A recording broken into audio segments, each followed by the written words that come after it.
Hey guys, Brian Rector, head football coach of Centennial High School here. Welcome to another segment of theCougarNation.com. Appreciate you guys for visiting. We're in week 3 now, and so here on our normal segments, what we do is kind of sum up our week 2 game, win or lose, and then we will have another segment later on where we'll talk about our upcoming opponent. Fortunately for Centennial, we were able to get off the schneid and finally have a victory over the Franklin Rebels. That happened last Friday, a final score of 42-10. A lot of excitement, a ton of energy. I just want to say personally thank you to anybody that's out there that's a Centennial fan that was here on Friday, because that was an amazing atmosphere. Just what it provided and what it meant to the kids is really truly beyond words. It absolutely is a memory that they, as a football team, and I think as a student body, that the kids in general will never forget. I felt like we were pretty crisp on both sides of the ball, executed very well offensively, executed pretty good defensively as well, and when it came down to it, we were able to just have a much better game than our opponent. So we really appreciate, again, all of the excitement, all of the support. The challenge is going to be, doing that all year long.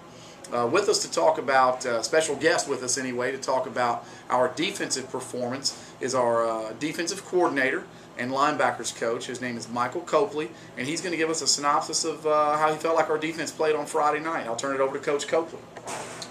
Coming into the game, we felt like we had to make Franklin one-dimensional.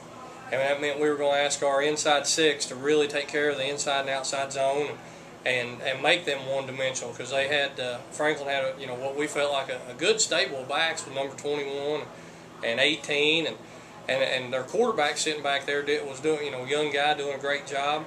But with our intensity, our guys really took to the game plan, and I felt like for this week we got better understanding the scheme of what we were doing defensively, and how we were fitting gaps.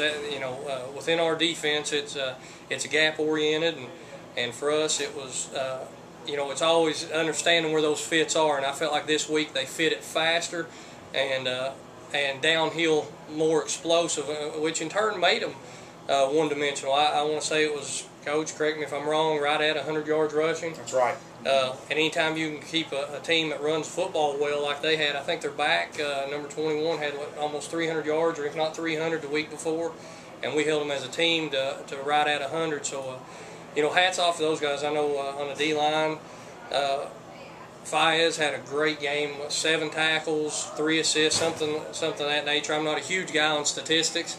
My big statistics don't let him score. As far our linebackers, Dalen Johnson, Sam Underwood, Dion, those guys each and every week are getting better. And we were talking about it in staff meeting today, from our preseason scrimmages to week 2, how far those guys have come. And in secondary, other than a breakdown, I think we had 2 breakdowns, and other than that, we were really on point, I should say. We held them in check all night, and they got a drive, 2 drives there in the second half, and got down in the red zone, and we were able to lock down and hold them out, and I was really proud of them for that. So summing it all up, I felt like it was a great performance, and which was led by a lot of energy by our defense, and saw some leadership out of some guys on really making people accountable. So something for us to build on. Thanks, Coach. Appreciate that. I just would like to echo Coach's comments about how the kids took to the game plan. It's really nice to see them understand the game plan, be intent on it. It shows basically smart football player. I know people probably think football players are a bunch of dumb animals running into each other, but when they use their minds, that's when we find that they're really most effective. So, again, great win. Kind of a landmark win for the school, watershed victory, and we needed that as a program. Our administration has been so supportive of us, and we're really happy to do that for the administration and the school. That's pretty much it for the wrap-up of the Week 2 game versus the Franklin Rebels. We appreciate you guys coming in and checking us out, and we look forward to a great crowd next week as we're again at home versus Antioch this Friday at 7 o'clock. Thanks a bunch for listening, and we'll see you next week.